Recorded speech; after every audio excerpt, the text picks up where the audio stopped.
Why would someone turn an entire room into a Spider-Man museum? This is awesome. Okay, we're ready. What is the most rare thing that you have in this room? That's a good one. Nobody in the world has these. Nobody. Like, this is now going to be public, but nobody's going to know where I live. What do you feel like you would need to like complete your collection and then you just stop? What age do I sell this stuff? There's got to be a point where I want to sell it, you know? Yes. Oh God, that scared me. What is happening? I just got choked up for some reason. And what are they still searching for? And action.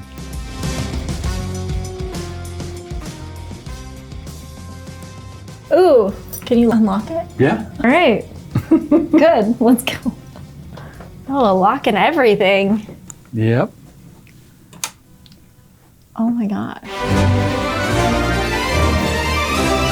My name is Loren, and I am a photographer, a drummer, and a Spider-Man collector.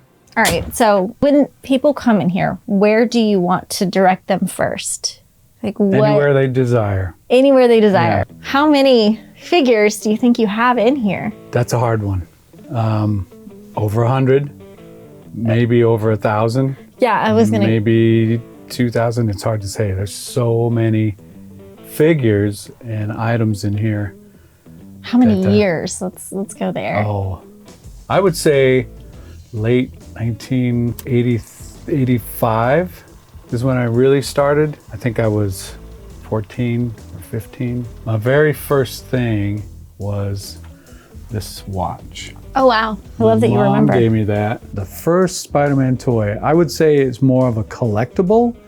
I wore it a couple of times and I bumped it once and I'm like, I'm not wearing this again. Wait, how old do you think you were here? That, I would say 12, 13, something like that.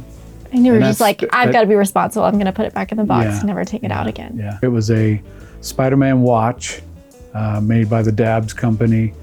And I wore that once or twice and bumped it. And I'm like, I gotta keep this. So I kept the box, kept the watch, and that's my very first thing that I got. And that's what sparked this madness. It's pretty cool that you have that box. Yeah. Ooh. A lot of times you'll find the watch, but you won't find the actual watch. Ooh. It's got the original paper and everything. Stuff like that deteriorates over time. So there it is. That one right there. 12-year-old you trying not to mess it up so you can frame it. How many years later? Wow. 40. That's crazy. The figures and toys was a slow build. I used to go to the toy stores, Toys R Us, KB Toys, and I would search out all the 90s figures and all the Marvel 1990s figures that was different from the animated series. And that's pretty much where all the figures started. And of course I kept them all in the boxes and the packages and just anything Spider-Man was what I would go after. So yeah, it's been a slow but extremely successful build. It started in an apartment and once I was out on my own and just grew and grew and grew. And then eventually, just fast forward way back, it had to go into a storage unit. And then I moved it here. I moved it all from, I worked at a hardware store there in Portland. And I had been there for a long time, so they were so gracious with me and helpful, and they helped me palletize it, and I had it shipped over. At 12 years old, though, were you already like, I want to collect this, I want to keep this for... Yeah, because I was reading the comics. Yeah. Yeah, I got a subscription to Spider-Man, Amazing Spider-Man, so I would get it in the mail every month. Sometimes it would come, the subscription increase, and that drove me bonkers. And then eventually I decided to collect the books as well. And I did a really good job of getting them all, but I ended up selling a lot of it. It sat in tubs and boxes for quite a while. And I actually decided I was going to sell it. That was my goal. And I did. I sold a bunch of stuff, a couple of shows, a couple of comic shows, and I sold a lot of that stuff and I regretted it. And I've slowly but surely repurchased a lot of that stuff that I had. So there's not like comics that you have that you've never opened, never touched? No. No? Okay, that's, yeah, I like that. They would get read, but they would get read on the table. Carefully, yes. Yeah. So it's not to, I didn't go to the extreme of wearing gloves or anything like that. I'm sure there's someone out there. Oh yeah. Doing that. Oh yeah. There should be. When people walk in this room, what do they typically say? Oh my gosh. That's a Oh lot of my stuff. gosh. Yeah. You know, it's like, where do I start and how do I finish? Because there's so much stuff behind stuff, stuff behind stuff behind stuff. For example, this is, hey now. It wasn't me. It's a McDonald's bag. And they used to give out the toys, so it's full of the toys. Like the Hobgoblin. And it just goes on. Venom. And okay, so when did you get these? These I got in a lot. Okay, over the years, not when you were 12. Right. Yep. Because that would be very responsible and wild. It's somewhat discombobulated with like a timeline, but I tried to get like more modernish stuff over here and a little bit here. This is not modern, this is 90s. It's modern to me because, you know, the 90s were just yesterday to me. Thank you for saying that. And then like my Secret Wars type stuff, which is 84, is over there on that shelf. Like older stuff in these cases, because I just think it presents better. Like these old Marx toys. Your Energized Spider-Man, Energized Green Goblin, Megos or Megos. You can hold this one. Okay, I won't break it. He's awesome. I think I like him better than him. But that's this one. I don't know that its function, it works or not, but still got the web.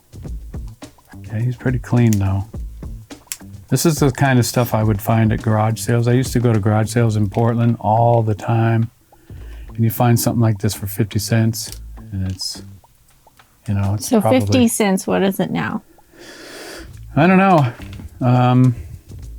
I think I paid $100 for that one in the box.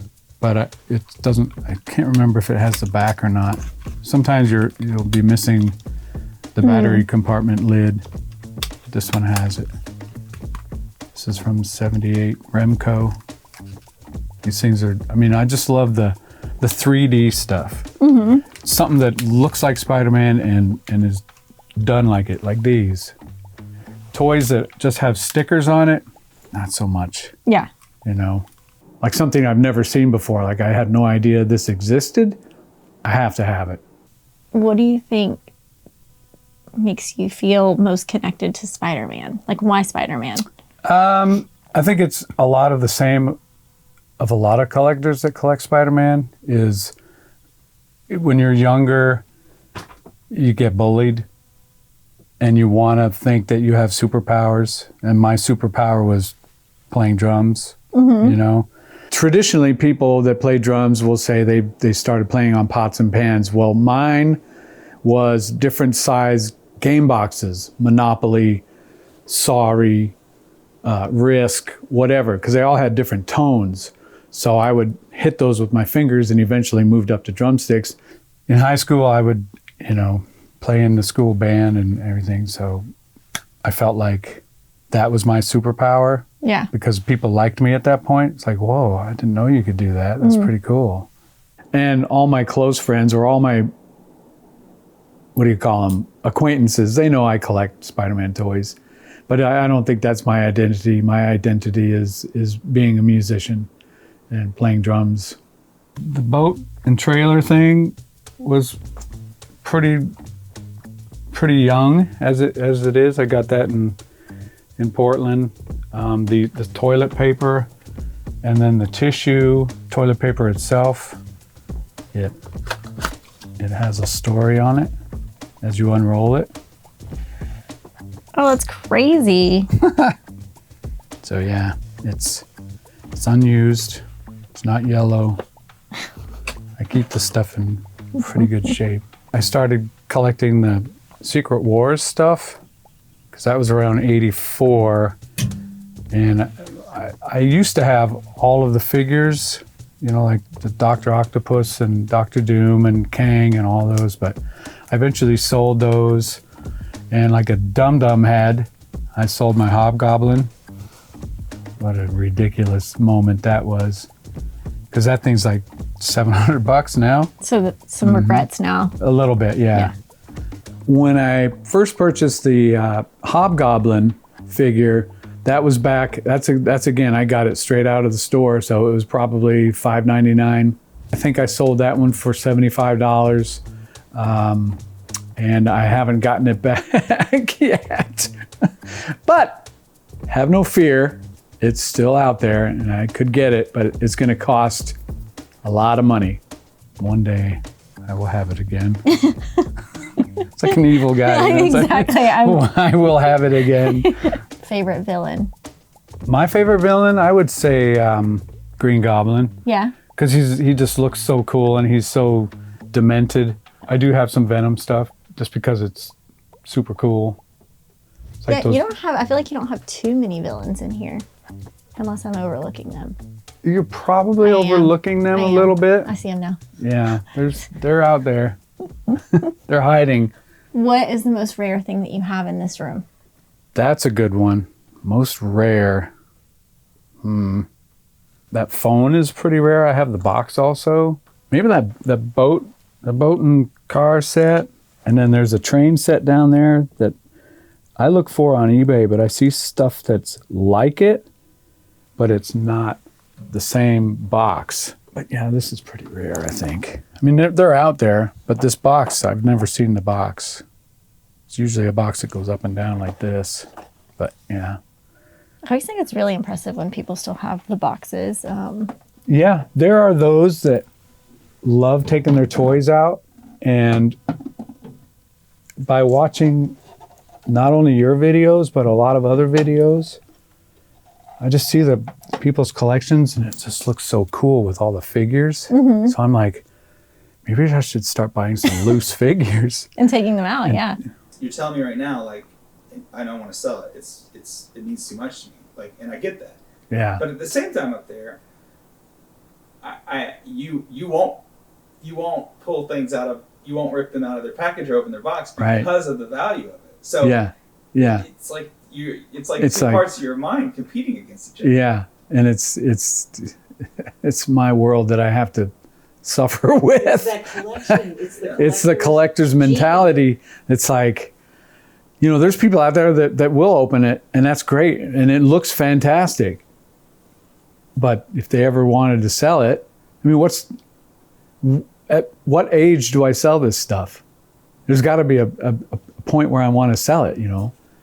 But it's not right now. Right now, I'm like, let's go get more, you know.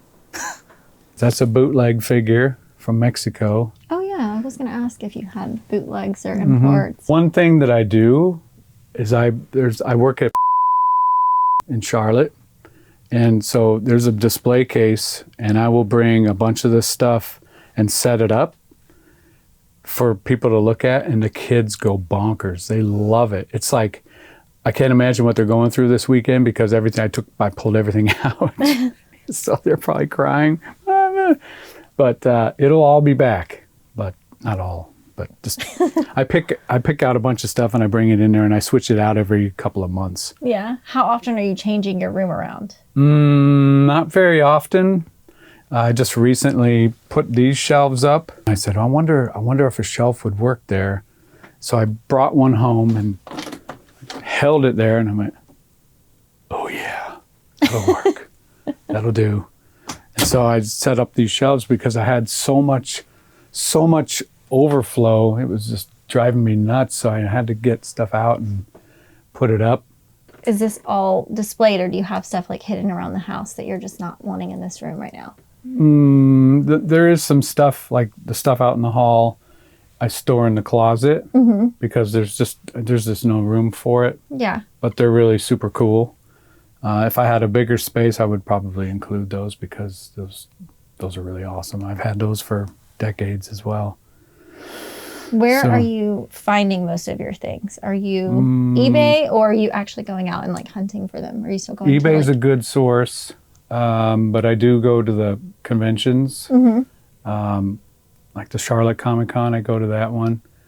But I haven't really been lucky because everybody has new stuff, you know?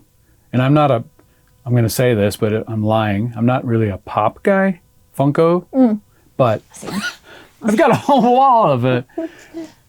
But they're, I mean, those are so really, they're not like, I remember a video you did with the, there's the stupid little faces. That is correct. But, I mean, look at those. They're just cool. And then when you get one that's like gold, shiny gold, that's just awesome. It's goofy, but it's cool. So what else are you like dying to have for your collection that you have not found yet? There's and I didn't even know it existed. There's a Buddy L Spider-Man jet copter, and he's in his black suit. That's the Spider-Man on the bike, and that's the copter. But he's in a jet, like a jet copter or something. And I saw that on eBay, and I was bidding on it, and it got up into the 100 and somethings, and I'm like, God, I can't do it, you know? And I let it get away, and I'm mad. There's one out there now on eBay. It's like $200 out of the box. I'm like, can't do it. I built this wall here, so I've got in order Series 1, Series 2, Series 3, and 4, and 5. And then it goes to the 6th series, and then it goes to Techno Wars, and then Spider Wars. So now my quest is to get all of the Electro Spark figures from the animated series. And these are from like 97. So I got 3 of those so far, and I think there's 6. So eventually I'll get that. And I said once I'm done with the animated series, the original animated series figures, then I was going to stop. This is the 10-inch figure. I just got a $5.99. Yeah, $5.99. That's what it used to be. I used to go to KB Toys, and just that's where I got most of this stuff here. This is the one. This is the one that I got to close out the collection of the 10-inch. So I've got every single one of those all through here. And some of them were just slightly different. Like this one is Spider-Man, but he's got silver webbing. And there's another one that's Spider-Man with the black webbing. Spider-Man armor, and he has black. Spider-Man armor that is blue, which I thought was pretty cool. And there's a great website that I use. It's called Figure Realm. It'll have every single figure made by any company, anywhere. This is what they call it, is Spider-Man. There's other ones. This one is Spider-Man wall hanging. So there's Spider-Man with the black webbing. Wall hanging Spider-Man, dark blue and black. Same thing. Spider-Man wall hanging, but in his traditional blue. He's got the suction cups. A Venom, that's different, is black. And then there's a Venom that's dark blue. There's a shaving kit over here. A Spider-Man shaving kit from 1995. Wow. I don't know who's going to use that, but not me. What Peter Parker do you feel like you relate to most? What do you mean, from the movies? Yeah. I think my favorite one is the, who was the guy that just played the last one? The third guy. Tom Holland? Tom Holland. Yeah, I think I like him the best. Me too. I mean, I give props to Tobey Maguire, but My favorite is Tom Holland. He, to me, just because when you read the comics, you read them in your own voice that you want it to sound like. And I thought that his voice sounded like your voice was right. His portrayal was what I heard when reading the books. There's a new one coming out. Yes, I know. Did you see that? Oh yeah. I'm excited. No, news to him. I broke the news. No, I'm excited. That was actually the first one that my son could comfortably watch because he didn't feel like it was too gory. Plus, like, I felt like Tom Holland's just like funny and relatable. So for me, it was always a Tobey Maguire, but now I'm like more on Tom Holland. So, yeah. I didn't care for the other cat. What was the other guy's name? Andrew Garfield. Yeah. He was. This guy here, he's made by Tonka. It's a Pillow Pal, they call it. Those are expensive now. Like really? $200 or $300. Oh wow! I probably paid store price for it, so I'm going to guess $19.99. And when I sold it, I think I sold it for about $150, and I rebought it, I believe, for $75. So I was able to get it back, and it's hard to say what kind of shape it was in, the first one, but this one is in really good shape. The box is really good. What do you feel like you would need to like complete your collection and then you just stop? Amazing Fantasy 15, even though I don't collect the books. You're only going to find, well, you'll find it out in the wild maybe, but if you want to grade it, like a 2.0 is like probably in the $12,000 to $18,000 range. Oh my God. Yeah, to get a nice copy, like a 7.5, you're probably pushing close to six figures, if not under. Well, I don't know. It depends on the grade, really. A high grade is going to be over $1 million, like a 9.8. Oh, forget about it. So you happen to just come across one at a yard sale for like $5. You're done. You mean done collecting? Done collecting? No. You'll never be done. No. Never. Where'd you get that idea? No. The space. You're not moving. No. I'll find somewhere to put it. No. That's the thing about a collector's mentality is there is no done. You know, because you always see something different. And the stuff that I like is the older stuff, not so much the newer stuff. That's why, like, when the movie came out, I said, I can't do this because there were so many things. Now, they were cool and they were awesome, but I said, I just can't do that. And now I regret it, of course, because they're super valuable, you know. So, and this is pretty awesome, too. I think it was from a comic book store in Portland that had it up. And I said, if you guys ever decide to take that down, I'll take it. And they got a hold of me because I would go there every day, or not every day, but every week. So it's good to make friends, is what you're saying. Yeah. Photographer, drummer, and Spider-Man collector. Mm-hmm. Where do you feel like your identity is? Drums. Drums? Mm-hmm. Yeah? Mm-hmm. I mean, I don't see a room that has 1,000 drums in it. My early history, I was in a band in Portland called Glacier, and that's our first album, which is very valuable now in the world. The original one, anyway. Wait, where are you in these pictures? Well, that's me right there on that one. That's a reissue. The first issue that came out. Look at that hair. Oh, yeah. Things have changed. And that's the album that I played on recently. I played on 3 tracks on that one. I don't know if you're familiar with the band Striper. But I took some pictures of them in '84, and they made card sets, and they published 2 of those pictures of mine that I shot. I love that camera. That was one of the first things I ever got. Yeah, because I'm a photographer. I can't help but bring up the fact that Spider-Man, or Peter Parker, is a photographer. That's, you know, when you said that upstairs, I was like, wait a minute. That's right. Yeah. That's pretty cool. Reflections of a rock, reflections of a superhero. You can actually get the songs on Apple Music. It's crazy. I looked it up and I was like, what? A friend of mine drew this for me. You can find it on Spotify. It says Spider-Man Rock reflections of a superhero. Various artists. Wow.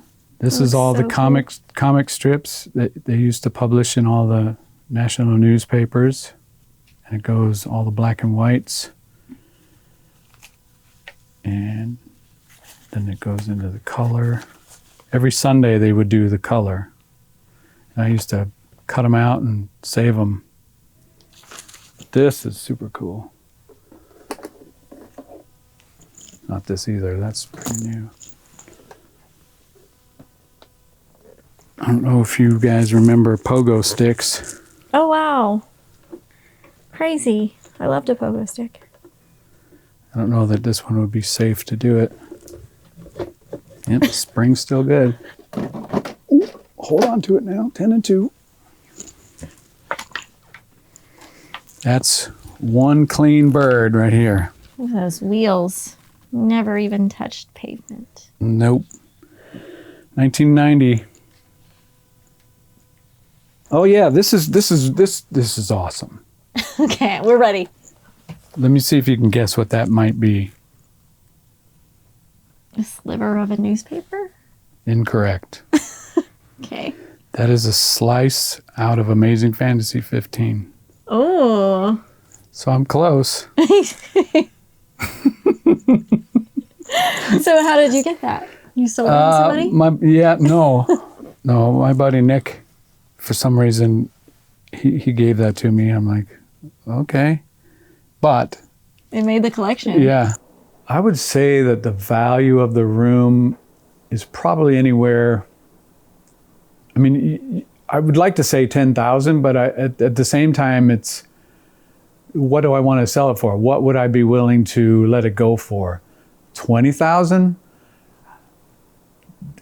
I think the sentimental part of it would be not to do it. I would have guessed way more than. Yeah. I just got choked up for some reason. I mean, I get it. Can't do it.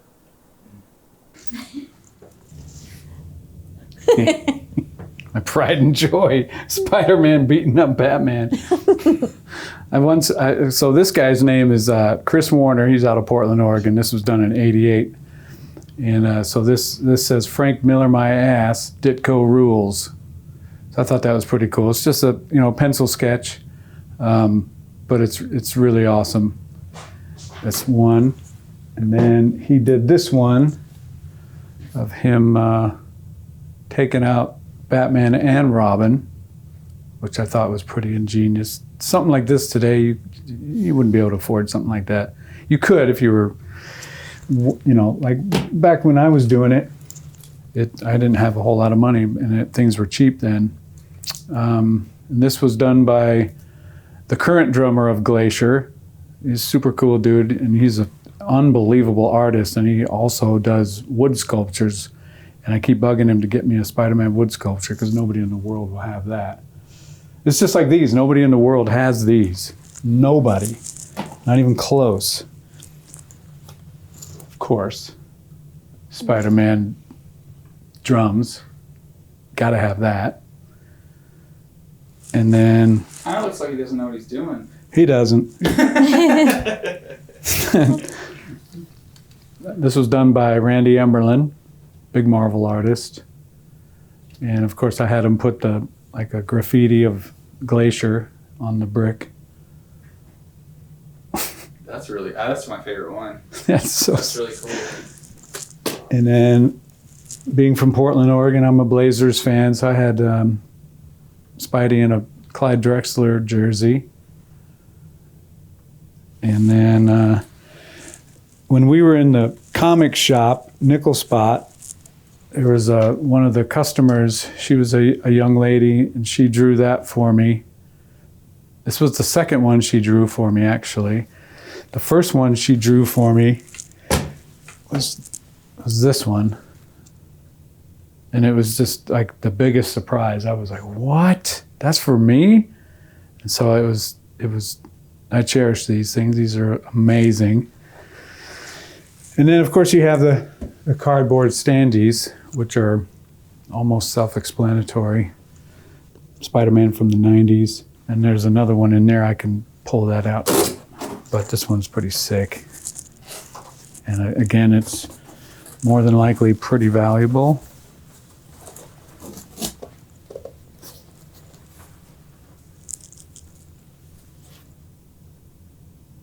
That's great. Yeah, this is awesome. But I just don't have room for them. So they go into the closet and they get stuck back there. I mean, you got a lot of wall space up here. You can just hang them on. Yep. We discussed that with old girl downstairs. She'd be like, nah, cut.